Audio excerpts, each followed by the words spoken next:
بیوی کے لیے بھی کچھ احکامات ہیں، بیوی کی بھی کچھ ذمہ داریاں ہیں جو اسے شوہر کے حق میں پوری کرنا ہے۔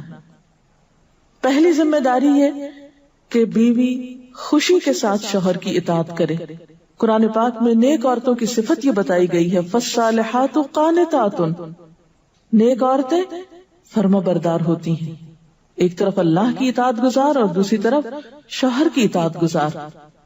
شوہر کی اطاعت کے بارے میں ایک حدیث میں آتا ہے، آپ صلی اللہ علیہ وسلم نے فرمایا، دو قسم کے لوگ ایسے ہیں کہ جن کی نمازیں ان کے سروں سے اوپر نہیں جاتی، ایک وہ غلام جو اپنے آقا سے بھاگ جائے جب تک کہ واپس نہ آئے، اور دوسرے وہ بیوی جو اپنے شوہر کی نافرمانی کرے جب تک کہ نافرمانی سے باز نہ آ جائے۔ یہاں تک حکم ہے کہ بیوی شوہر کے معاملے میں کسی دوسرے کی بات نہ مانے، یعنی شادی کے بعد ایک عورت جب شوہر کے گھر چلی جاتی ہے تو پھر شوہر کا حق سب سے بڑا ہو جاتا ہے۔ بعض اوقات ہمارے معاشرے میں ایک طرف شوہر کچھ کہتا ہے، دوسری طرف والدین کچھ کہتے ہیں، تیسری طرف کسی اور کا مشورہ کچھ ہوتا ہے، عورت بیچاری بیچ میں پس جاتی۔ ایسے موقع پر عورت کے لیے کیا لازم ہے، اس کی پرائرٹی کیا ہوگی کہ وہ اپنے شوہر کی بات مانے۔ عورت کی دوسری بڑی ذمہ داری اپنی آبرو اور عزت و عصمت کی حفاظت ہے۔ عورت کوئی ایسا کام نہ کرے جس سے اس کی عفت و عصمت پر کچھ حرف آئے۔ ازدواجی زندگی کی خوشی کا راز باہم ایک دوسرے پر اعتماد ہے۔ اگر کوئی بھی ایسا کام عورت کرتی ہے جس سے شوہر کے دل میں شک ہو جاتا ہے، اعتماد ختم ہو جاتا ہے، تو اس سے ازدواجی زندگی کی خوشیاں ختم ہو جاتی ہیں۔ یہ اعتماد بے حد ضروری ہے، اور اس کے لیے اپنی عزت عصمت کی خصوصی حفاظت۔ نبی صلی اللہ علیہ وسلم نے فرمایا، عورت جب 5 وقت کی نماز پڑھے، اپنی آبرو کی حفاظت کرے، اپنے شوہر کی فرما بردار رہے، تو وہ جنت کے جس دروازے سے چاہے داخل ہو جائے۔ اسی لیے شوہر کی اجازت اور مرضی کے بغیر گھر سے بھی نہیں نکلنا چاہیے۔ حضرت معاذ بن جبل کہتے ہیں کہ نبی صلی اللہ علیہ وسلم نے فرمایا، خدا پر ایمان رکھنے والی عورت کے لیے جائز نہیں کہ وہ اپنے شوہر کے گھر میں کسی ایسے کو آنے دے جس کا آنا شوہر کو پسند نہ ہو، اور ویسی صورت میں گھر سے نکلے جب اس کا نکلنا شوہر کو پسند نہ ہو۔ اطاعت کے علاوہ شوہر کو خوش رکھنا یہ بھی بے حد ضروری ہے۔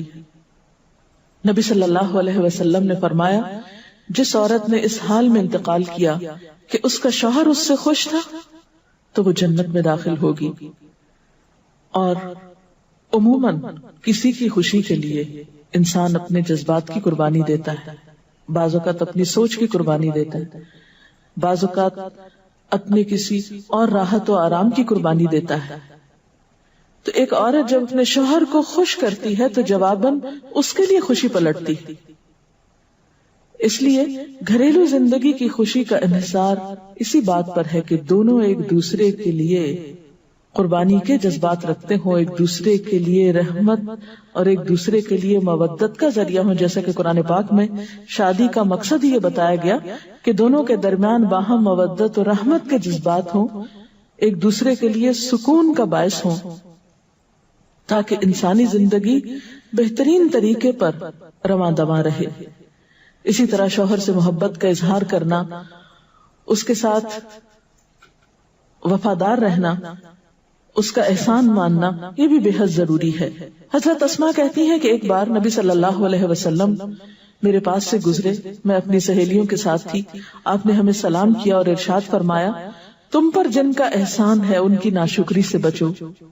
تم میں سے ایک اپنے ماں باپ کے گھر کافی دنوں تک بن بیاہی بیٹھی رہتی ہے، پھر اللہ تعالیٰ اس کو شوہر عطا کرتا ہے، اولاد دیتا ہے، اور ان سارے احسانات کے باوجود اگر کبھی کسی بات پہ شوہر سے ناراض ہوتی ہے تو کہہ اٹھتی ہے، میں نے تو کبھی تمہاری طرف سے کوئی بھلائی دیکھی ہی نہیں۔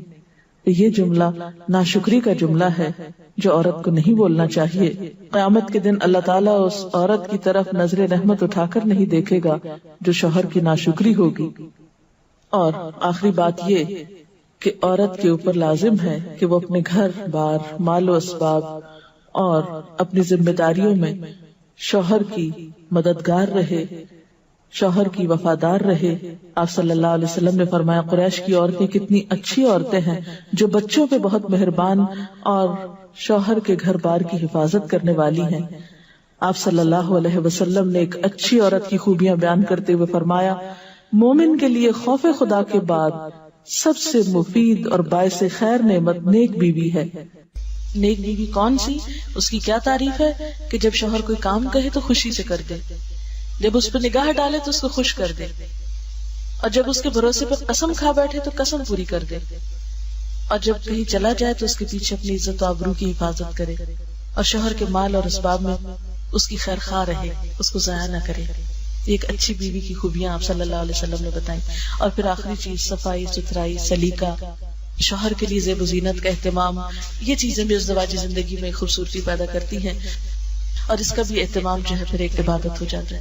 لیکن ہمارا حال یہ ہے کہ جب ہمیں کہیں باہر جانا ہوتا ہے تو ہم بہت اہتمام کریں گے، لیکن شوہر کے لیے بطور خاص نیت کر کے اہتمام نہیں کریں۔ ہم یہ کہتے ہیں اس کو تو نظر ہی نہیں آتا، اس نے کبھی تعریف ہی نہیں کی، اس کو پتہ ہی نہیں میں نے کیا پہنا اور کیا نہیں پہنا، تو اس لیے پہنے۔ ایک شیطان ہمیں جواز فراہم کر دیتا نا، حالانکہ ہر کوئی ڈسکرپٹیو نہیں ہوتا۔ جس طرح بعض اوقات ہم خواتین بہت ڈسکرپٹیو ہوتی ہے، اس نے یہ پہنا، اس کا یہ اینگل تھا، یہ ایسا تھا ویسا تھا۔ شوہروں مردوں کی اس طرح کی نظر نہیں ہوتی، پھر ہم اس سے وہ ایکسپیکٹ کرتے ہیں جو ہم خود کر رہے ہوتے ہیں یا خود چاہتے ہیں، وہ اس میں پورے نہیں اترتے تو ہمارے اسٹینڈرڈ سے گر جاتے ہیں۔ تو اس سے یہ ہے کہ ان کی اور بھلائیاں یاد رکھ کے اگر اس طرح کی کوئی کمی کوتاہی ہو جائے تو اسے اگنور کر دینا چاہیے، اور ان کے لیے بھی بطور خاص اہتمام کرنا چاہیے۔ اور دیکھیے کہ مثلاً اس جگہ پر ہم بیٹھے ہوئے ہیں، اس جگہ کو خوشگوار بہت سی چیزوں نے ملا کے بنایا، سب لوگوں کا اکٹھا ہونا ایک خوشی کا باعث ہے، یہ پھول رکھے ہوئے، یہ روشنی ہے۔ اب ہم ایک ایک چیز گن تو نہیں سکتے، لیکن اوور آل ہر چیز کا اپنا ایک ایفیکٹ ہے، اور ہر چیز کا اپنا ایک اثر ہے۔ تو اسی طرح شوہر اور بیوی کے تعلقات میں بہت ساری چیزیں ایسی ہوتی جو ہم کو نظر نہیں آ رہی ہوتی، جو سامنے اس کا اثر نہیں ہوتا مگر وہ بیک گراؤنڈ میں ہوتی ہیں، مگر ہم ان کو کبھی بھی نہیں سامنے لاتے اور کبھی بھی ان کا ذکر نہیں کرتے۔ تو ہمیں ان معاملات میں تھوڑی کوشش کر کے کچھ احسانات کا کبھی زبان سے اگر بول دیں گے تو اس سے کچھ کمی نہیں ہوتی، لیکن دوسرے کا دل جیتا جاتا ہے، اور دوسرے کا دل خوش کرنا تو بہت بڑی عبادت ہے، اور اس کا آغاز اگر گھر سے ہو تو اور اچھا، کیونکہ گھر والوں کو خوشیاں دینے سے خود خوشیاں اپنے آپ پہ پلٹتی، دے کر زیادہ ملتی ہیں، لیتے وہی ہیں جو دینا جانتے ہیں۔ تو اللہ تعالیٰ ہمیں عمل کی توفیق عطا فرمائے۔